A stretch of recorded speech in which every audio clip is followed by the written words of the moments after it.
70, 80, 90-an Kenangan Masa Lalu Channel.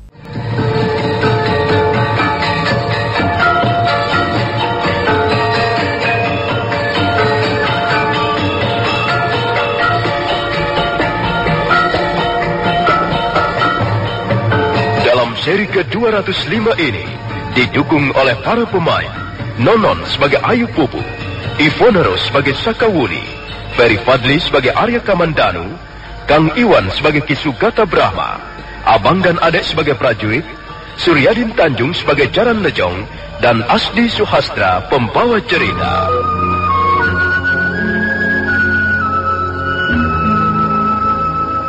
Akhirnya Ayu Pupuh membuka kerahasiaan dirinya. Dia mengakui bahwa dialah sebenarnya ibu kandung Sakawuni. Semula Sakawuni merasa sedih, kecewa dan benci. Tapi kemudian ibu dan anak itu pun saling memaafkan. Mereka berpelukan erat dalam temaram cahaya bulan di puncak bukit Panampihan. Mereka lalu bersama-sama kembali ke rumah kediaman Ayu Pupuh alias Dewi Tunjung Biru. Malam itu, Dewi Tunjung Biru dan Ki Sugata Brahma merawat luka-luka Arya Kamandanu. Lepas tengah malam, Arya Kamandanu sadar dari pingsannya, tapi kemudian dia tidur pulas sekali. Sakawuni merasa lega karena Arya Kamandanu tidak lagi merintih dalam tidurnya. Pagi harinya dia terbangun dan merasakan sakitnya sudah banyak berkurang. Sakawuni mengajaknya pergi ke serambi depan untuk menemui Dewi Tunjung Biru dan Ki Sugata Brahma.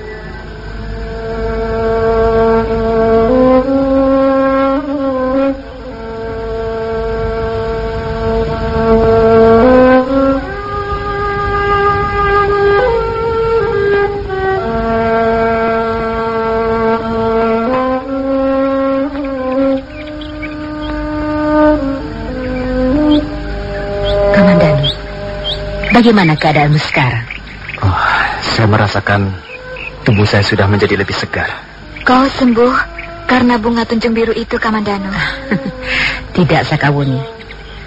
Dia sembuh bukan karena bunga tunjung biru. Dia sembuh karena Sang Hyang Widi menghendaki kesembuhannya. Sedangkan aku dan bunga tunjung biru hanyalah sebagai persyaratan saja. Hanya sebagai sarananya saja. Iya. Memang, sebenarnya begitulah yang terjadi, Buni. Hanya Sang Hyang Widilah yang bisa menyembuhkan seseorang dari sakitnya. Karena semua yang terjadi di atas permukaan bumi ini semata-mata berdasarkan kehendaknya belaka. Benar, Kek.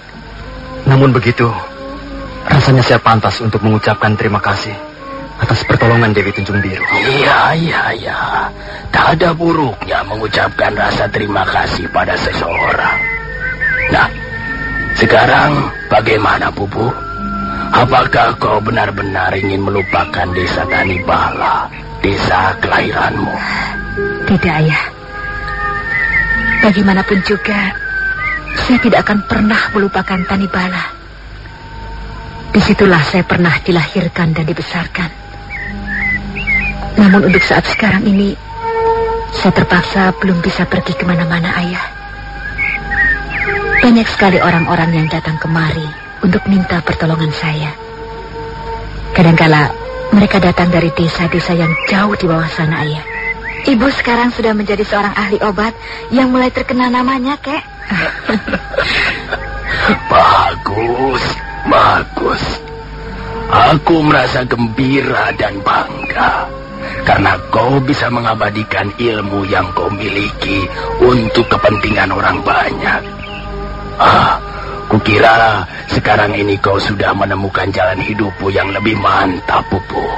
Saya kira begitu, Ayah. Saya sudah mendapatkan kebahagiaan dengan cara hidup seperti ini. Baiklah, Pupu. Ayahmu hanya bisa mengirim doa dan restu dari jauh. Semoga Sang Hyang Widi selalu melindungi langkah-langkahmu. Setelah dirasa segala sesuatunya cukup, Ki Sugata Brahma lalu minta diri kembali ke desa Tanibala. Sakawuni membantu Arya Kamandanu naik ke atas kuda. Matahari tersembul dari punggung Gunung Semeru. dan cahayanya cerlang-cemerlang menerangi dataran dan lembah-lembah serta bukit-bukit di bawahnya. Kabut pagi mulai menipis, dan cahaya matahari mulai hangat ketika mereka berangkat. Dewi Tunjung Biru menghantar sampai ke batas halaman.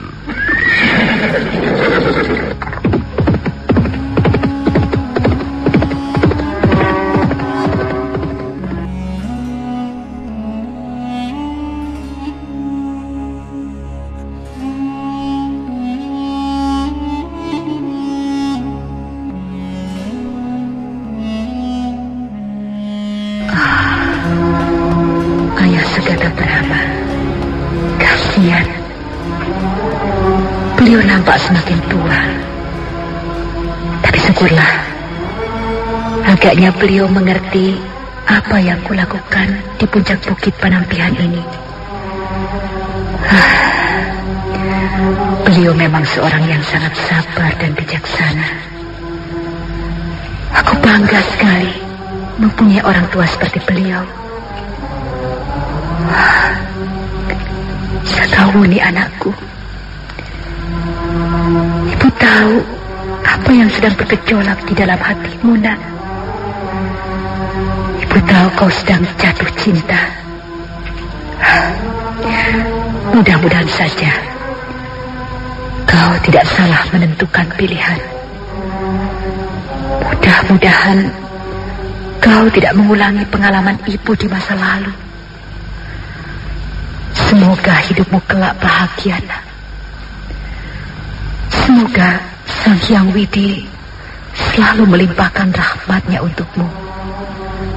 Tunjung Kuning, Tunjung Putih, Tunjung Abang, dan kau Tunjung Ireng.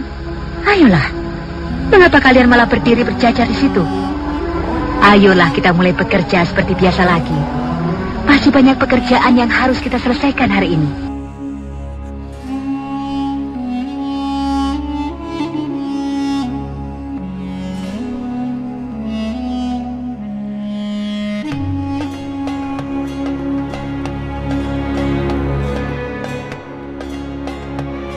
Ki Sugata Brahma, Sakawuni dan Arya Kamandanu terus berkuda menuruni lereng bukit Panampihan. Menjelang tengah hari, mereka sudah meninggalkan kaki bukit. Mereka terus berkuda ke arah utara. Setelah melewati Candi Kidal, mereka mulai menyeberang hulu Sungai Brantas. Mereka istirahat sejenak untuk minum di desa Balupare yang letaknya di sebelah timur kota Singasari. Setelah itu mereka melanjutkan perjalanan menuju kaki Gunung Bromo.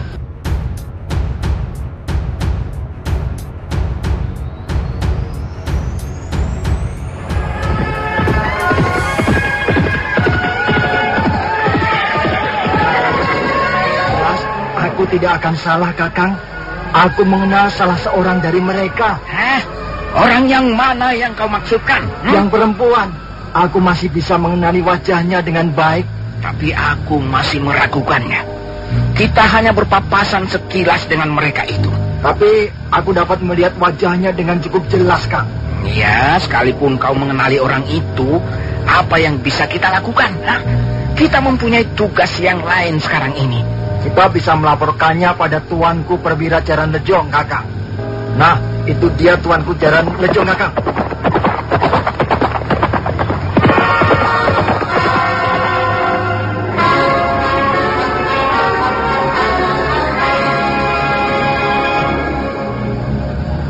Hei, apa yang kalian lakukan di sini? Hah? Kami baru saja istirahat, Tuanku Jaran Lejong. Kami berdua telah mengitari Candi Jajahu sampai 2 kali. Kami merasa lelah, kemudian kami istirahat sejenak. Kalian jangan menjadi orang-orang pemalas. Istirahat saja kerja kalian. Kalian ditugaskan apa oleh Mantri Segoro Winotang? Hah? Ampun, Tuan. Kami ditugaskan membantu Tuan Jaran Lejong selama mengadakan pemeriksaan di daerah sekitar kota Singasari. Nah, membantu. Kalian berdua ditugaskan membantu aku. Karena itu kalian jangan berbuat seenaknya. Ya, Tuan. Kalian harus terus bersama aku. Aku belum begitu mengenal daerah ini. Kalian harus menjadi penunjuk jalan yang baik. Jangan malah pergi kemana-mana. Ampun, Tuan. Kami berdua memang bersalah, Tuan. Cukup. Sudah. Kalian tidak usah berbuat macam-macam. Kalian harus betul-betul membantu tugas-tugasku di sini. Iya, Tuan. Kalau kalian berbuat seenak perut kalian sendiri, aku akan melaporkannya pada Mantri Segoro Winotan. Dan kalian bisa langsung dipecat. Sudah, ayo kita berangkat. Aku masih belum puas. Aku ingin mengitari sekali lagi kota Singasari. Tunggu, Tuan. Tunggu dulu, Tuan. Tunggu apa lagi? Hah? Kau masih ingin istirahat lagi? Ampun, Tuan. Teman hamba ini ingin melaporkan sesuatu yang barangkali penting, Tuan. Betul begitu. Apa yang ingin kau laporkan? Baru saja tadi kami berpapasan dengan 3 orang berkuda, Tuan. Dan salah seorang di antaranya saya kenal dengan cukup baik. Siapa orang itu? Sepertinya orang itu selama ini dicari-cari oleh pemerintah Kediri, Tuan. Siapa orang itu? Di negeri ini banyak sekali orang yang dicari-cari pemerintah. Tapi siapa namanya? Dan apa hubungannya dengan pemerintah Kediri? Ampun, Tuan. Dia adalah seorang perempuan. Kalau tidak salah, dia bernama Sakawuni, Tuan.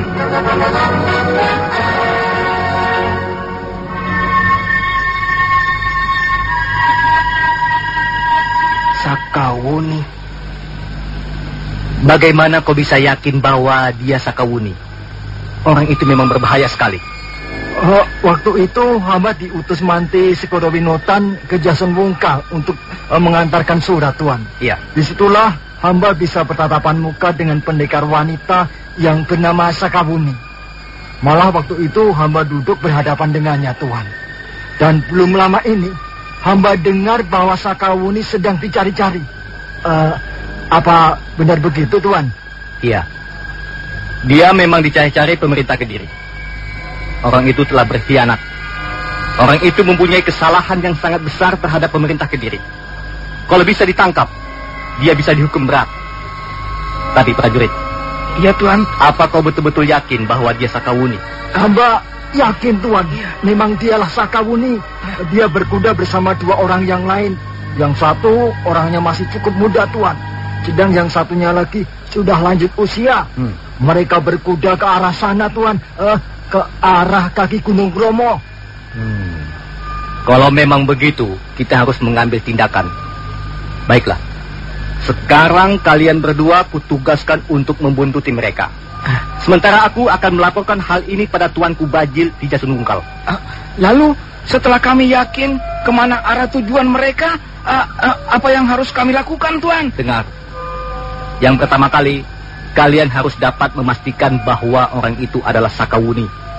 Dan kedua, kalian harus bisa memastikan kemana arah tujuan mereka. Dan setelah data-data itu kalian peroleh, kalian segera melaporkannya ke Jasun Wungkal. Urusan ini akan langsung ditangani oleh Tuan Kumpu Bajil. Baik, Tuan. Kami akan melaksanakan tugas ini dengan sebaik-baiknya. Tapi awas. Kalau kalian sampai teledor, aku akan melaporkan hal ini pada Mantri Segoro Winotan. Ayo kita berangkat.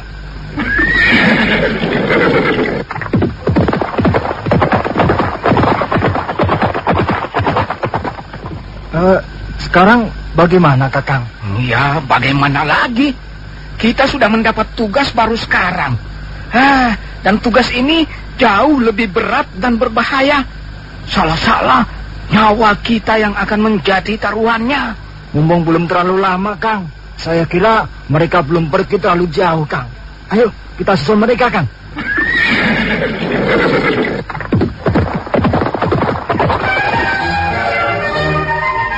Tiba di desa Tanipala kembali, Ki Sugata Brahma menyarankan agar Arya Kamandanu banyak istirahat.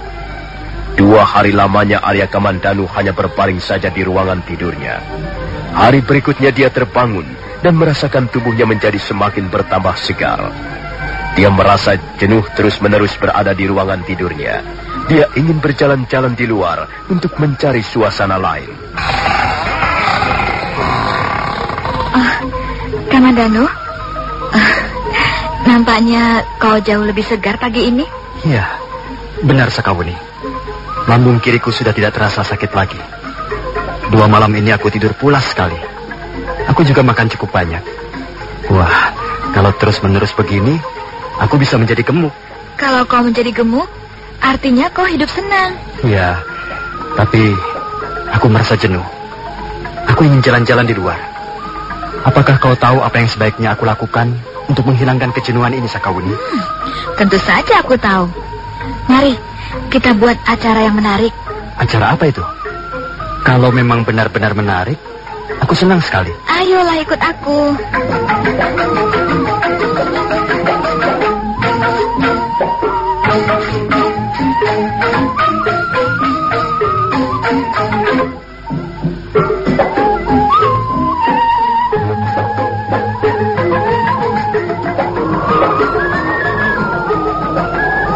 Sakawuni, akan kau bawa kemana aku sekarang ini? Kau ingin kubawa kemana? Ya, terserah. Aku percaya pasti kau akan membawa aku ke suatu tempat yang menarik. Dengar, Kamandanu. Aku akan membawamu ke suatu tempat yang sangat menarik. Sangat indah. Bahkan jauh lebih indah dibandingkan istana para dewa di atas langit sana. Kau ini ada-ada saja, Sakawuni. Kau pasti sedang bergurau. Tidak, Kamandanu. Aku tahu kapan saatnya orang bergurau dan kapan saatnya orang harus bersungguh-sungguh. Aku memang akan membawamu ke suatu tempat yang sangat menyenangkan. Mengapa hal ini kulakukan? Aku hanya ingin membuatmu senang, Kamandanu. Ya, begitulah nasihat para orang tua. Kalau kita sedang merawat orang sakit, maka kita harus bisa membuat senang hati orang yang sedang sakit itu. Perasaan senang, gembira, dan tentram akan mempercepat kesembuhan sakit seseorang. Tapi rasanya sekarang ini aku sudah sembuh. Aku sudah merasa tidak sakit lagi. Kau jangan sembrono, Kamandanu. Kau masih harus minum obat dari ibuku. Di samping itu, sekarang ini kau masih dalam perawatanku. Ya, baiklah. Sekarang bagaimana? Sekarang ikutlah aku.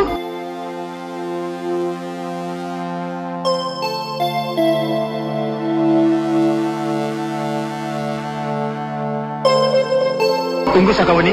Tunggu dulu. Kita istirahat dulu. Nah, kan? Ternyata tenagamu belum pulih seperti sedia kala. Apakah kau merasa haus? Sayang sekali. Kita tidak membawa air minum. Jangan khawatir. Nih, lihat, Kamandanu. Bukankah buah-buahan di atas itu bisa kita makan untuk sekedar mengusir rasa haus? Buah itu banyak mengandung air. Buah itu biasa dimakan oleh para gembala yang sedang mengembalakan ternaknya. Kau tunggu di sini sebentar ya. Aku akan memetiknya beberapa buah. Tunggu, Sakawuni. Tidak usah. Nanti kau terjatuh. Buah-buahan itu letaknya terlalu tinggi. Aku bisa menjaga diriku dengan baik. Sakawuni lalu melompat. Sebentar kemudian dia sudah berada di atas dahan pohon yang tinggi. Tangannya segera meraih buah-buahan dan melemparkannya satu persatu ke arah Arya Kamandanu. Arya Kamandanu. Dia takut aku terjatuh. Apakah dia benar-benar takut aku terjatuh? Apakah dia benar-benar menaruh perhatian pada keselamatanku? Nah, aku akan mencobanya. Aku ingin tahu apa yang akan dilakukannya kalau melihat aku terjatuh dari atas dahan pohon ini. Tolong, Kamandanu! Arya Kamandanu baru saja akan mengumpulkan buah-buahan yang dilemparkan Sakawuni. Mendadak dia sangat terkejut. Dia hanya sempat melihat tubuh Sakawuni melayang ke bawah.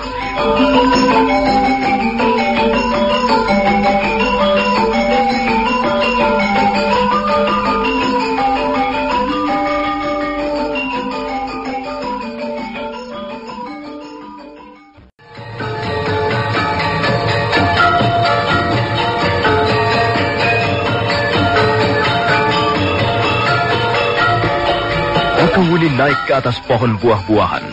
Dia bertengger di sebuah dahan yang cukup tinggi. Kemudian dia memetik buah-buahan itu dan satu persatu melemparkannya ke arah Arya Kamandanu yang berada di bawahnya. Mendadak dia berhenti memetik. Terlintas dalam pikirannya untuk menggoda Arya Kamandanu. Arya Kamandanu. Dia tadi mengatakan bahwa dia mengkhawatirkan diriku. Dia takut aku terjatuh dari atas pohon ini. Apakah dia benar-benar takut aku terjatuh? Apakah dia juga memikirkan keselamatan diriku? Selama ini, aku selalu memperhatikannya. Telah beberapa kali aku berusaha menyelamatkan nyawanya. Tapi, apakah dia juga akan cemas dan berusaha menolong aku jika aku mendapat bahaya? Aku ingin tahu. Aku ingin mencobanya. Hati-hati, Sakawuni! Tolong! Tolong, Kamandanu!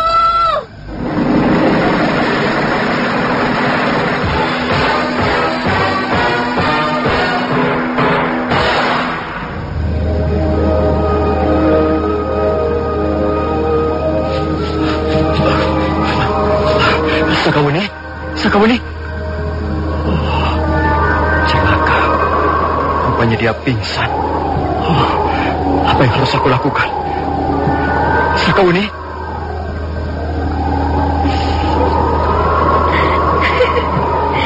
Rasakan kau, Kamandanu. Kau memang laki-laki yang bodoh. Kau tidak bisa membedakan mana orang pingsan dan mana orang yang pura-pura pingsan. Sakawuni. Oh, dia benar-benar pingsan. Tidak, Kamandanu. Aku tidak pingsan. Kau itulah laki-laki yang bodoh. Kau gampang ditipu seorang wanita.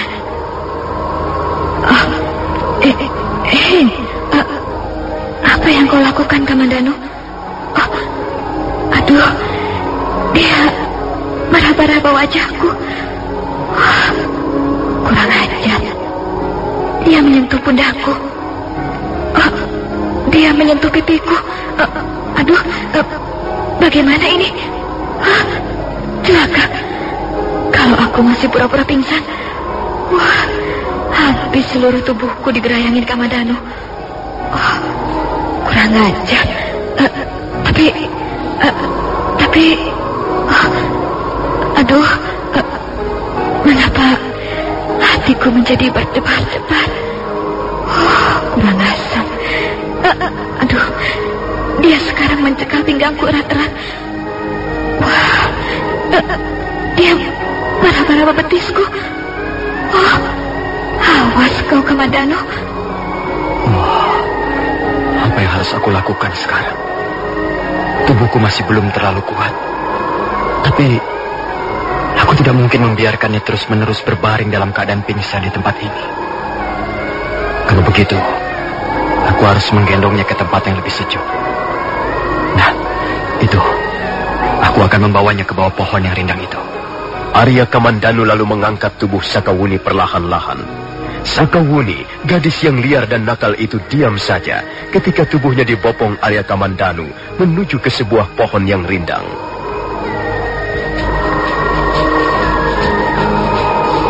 Aduh, enak juga digendong laki-laki. Ayo terus, Kamandanu. Terus ke sana. Terus ke bawah pohon rindang sana.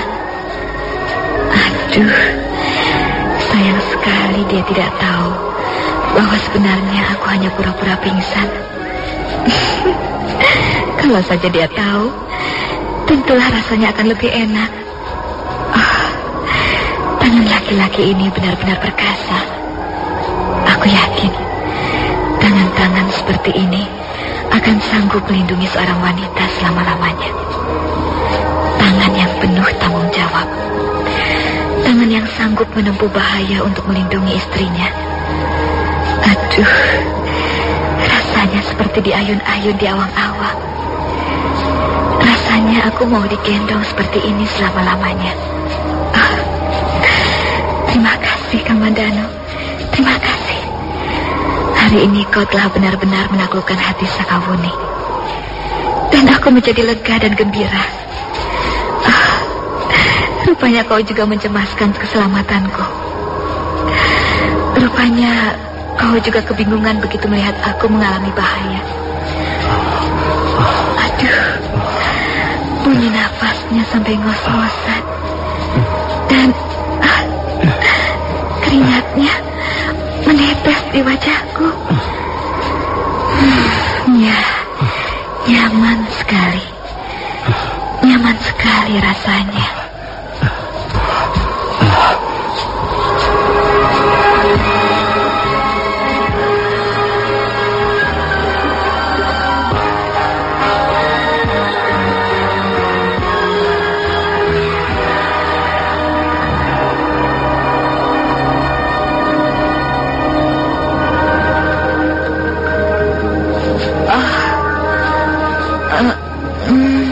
Sakawuni? Oh, untunglah kau sadar kembali. Sakawuni? Di mana aku ini? Koka, Arya Kamandanu. Iya, aku Arya Kamandanu. Kau baru saja pingsan, Sakawuni. Kau baru saja terjatuh dari atas dahan pohon yang tinggi. Bagaimana keadaanmu? Apakah kau merasa sakit? Sakit. Aduh, rasanya pinggangku sakit sekali. Aduh. Kalau begitu, sebaiknya kita pulang saja. Tidak, Kamandanu. Tidak usah. Sepertinya sakitku tidak parah kok. Sebentar lagi juga sembuh. Aku tadi hanya kurang hati-hati. Kakiku terpeleset. Dan tiba-tiba saja aku tidak ingat apa-apa lagi. Ayo, kita teruskan lagi rencana kita semula, Kamandanu. Mengapa kita tidak pulang saja sekarang? Aku mengkhawatirkan keadaanmu, Sakawuni. Tidak, aku tidak apa-apa. Aku hanya entahlah. Aku tidak tahu sekarang ini aku sedang mengalami apa. Ayolah, Kamandanu. Ayo kemana? Ya, meneruskan rencana kita semula. Kau tahu, di daerah di sekitar sini banyak sekali terdapat kelinci-kelinci liar. Ayolah, kita berburu kelinci. Kau pasti akan senang sekali. Kelinci-kelinci liar itu tidak terlalu sukar ditangkap. Biasanya mereka bermain-main di balik semak belukar. Ayo, Kamandanu. Kau benar-benar tidak apa-apa, Sakawuni. Kau ini ada apa, Kamandanu? Aku tidak apa-apa. Benar-benar tidak apa-apa. Aku bahkan jauh lebih sehat darimu. Sudahlah, ayo kita berburu kelinci. Kita berlomba. Kau berburu di sebelah sana, dan aku di sebelah sana. Nanti kita bertemu lagi di tempat ini. Lalu, kita hitung pendapatan kita. Siapa yang lebih banyak dapat menangkap kelinci, dialah yang menang. Kau setuju?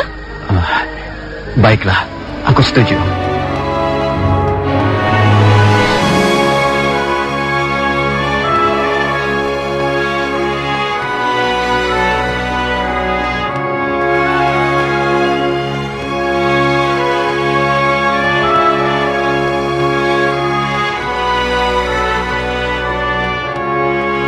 Mereka lalu berpencar. Arya Kamandanu berlari-lari menuju ke sebuah bukit kecil yang banyak ditumbuhi semak belukar. Tubuhnya segera lenyap di balik rumpun-rumpun semak. Sementara itu Sakawuni berlari ke arah lain. Dia berlari bagaikan terbang di atas rumput-rumput hijau. Rambutnya berkibaran tertiup angin pegunungan yang sejuk. Dia berlari dengan bebas. Kadangkala ia berlari sambil tertawa-tawa kegirangan.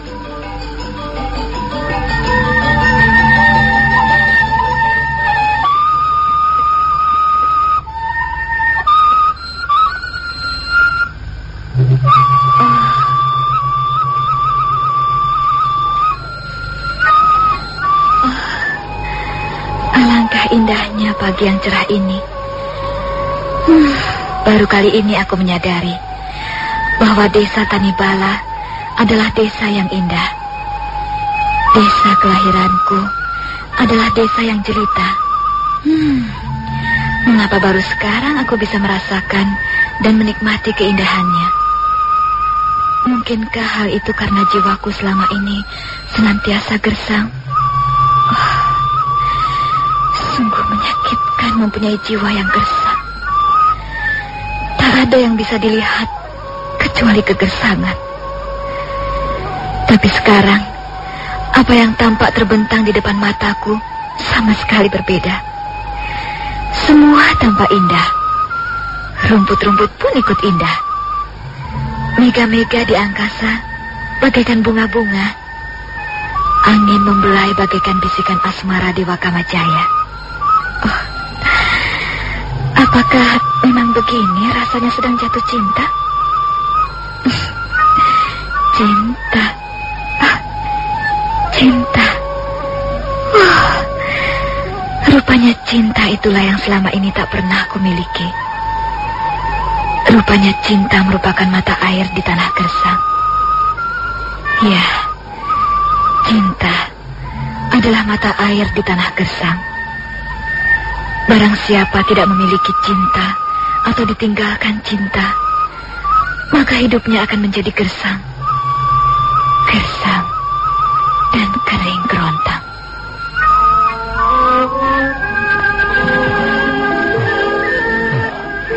Aku belum bisa menangkap seekor kelinci pun. Ada-ada saja Sakawuni. Berburu kelinci adalah pekerjaan anak-anak kecil. Tapi baiklah, aku tidak ingin mengecewakan hati gadis itu. Sepertinya ada orang mengikuti langkah-langkahku. Dan jelas dia bukan Sakawuni. Aku tahu Sakawuni berlari-lari menuju ke sebelah sana. Siapa orang ini?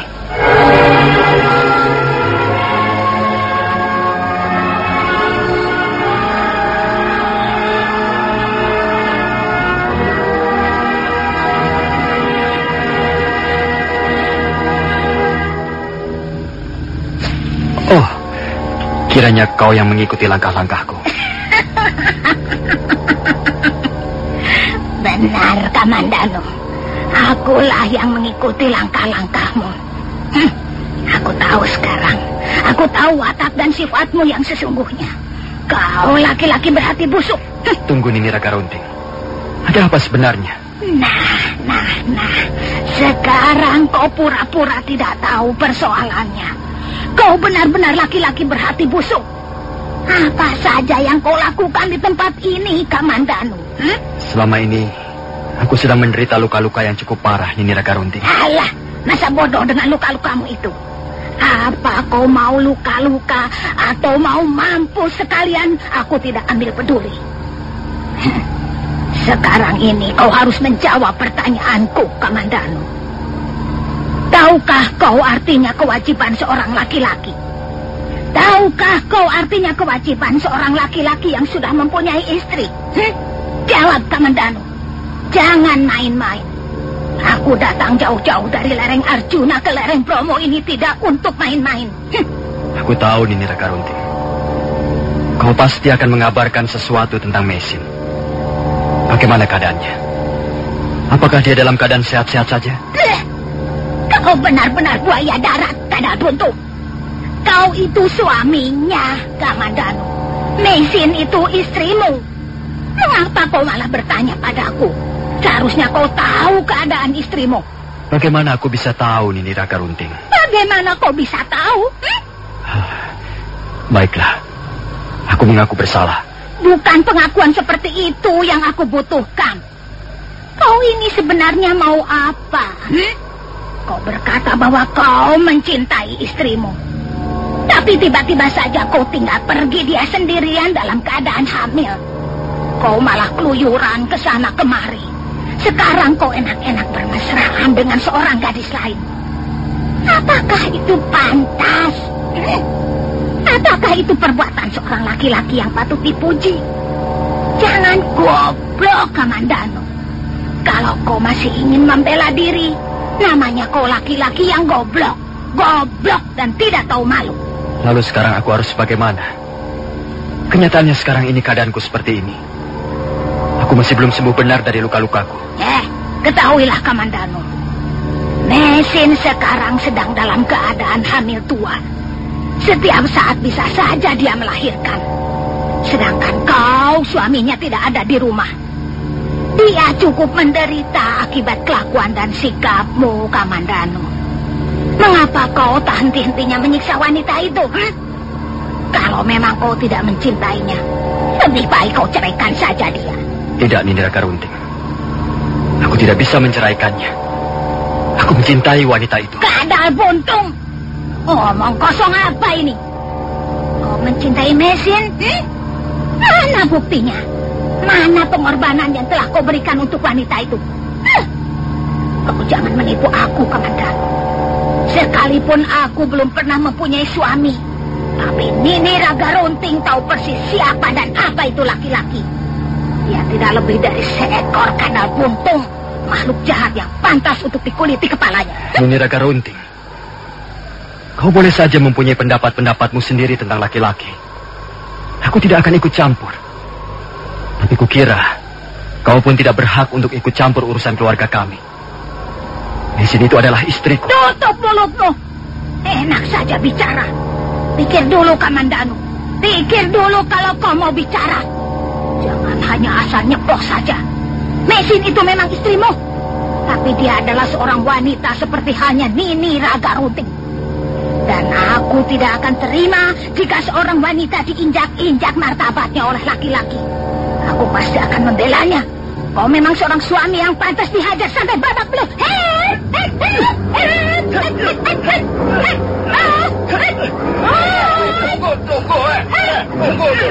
Tunggu dulu.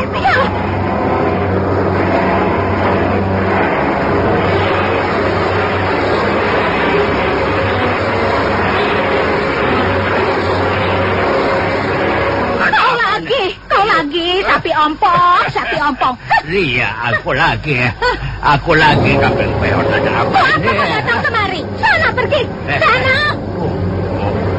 Aku datang kemari tentu saja untuk mencampuri urusanmu. Ya? Kau pun seorang laki-laki.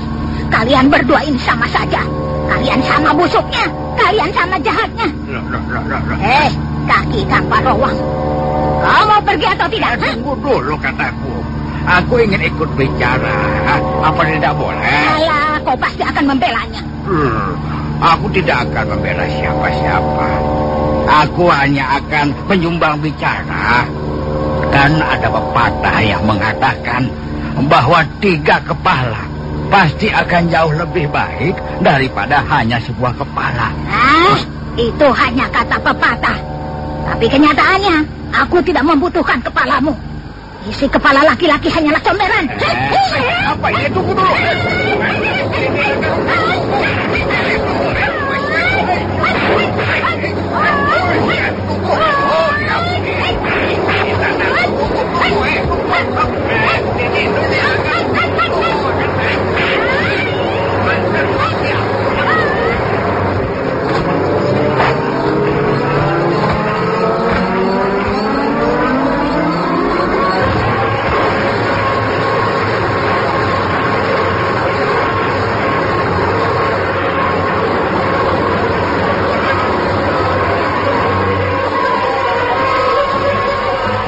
Nini Raga Runting tidak lagi mendengarkan apa yang diteriakkan Kapitan Parowang. Dia segera menyerang dengan gencar. Dan sebentar kemudian, 2 orang pendekar tua itu pun sudah terlibat dalam pertarungan sengit. Sesaat lamanya Arya Kamandanu melihat jalannya pertarungan. Kemudian diam-diam dia pergi meninggalkan tempat itu untuk mencari Sakawuni.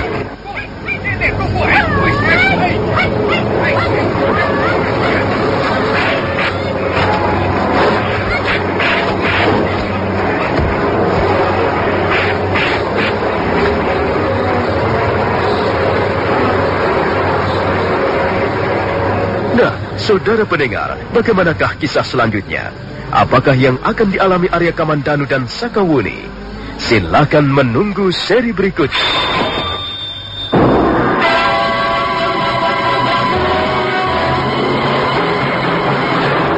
Demikian Sandiwara Radio Tutur Tinular.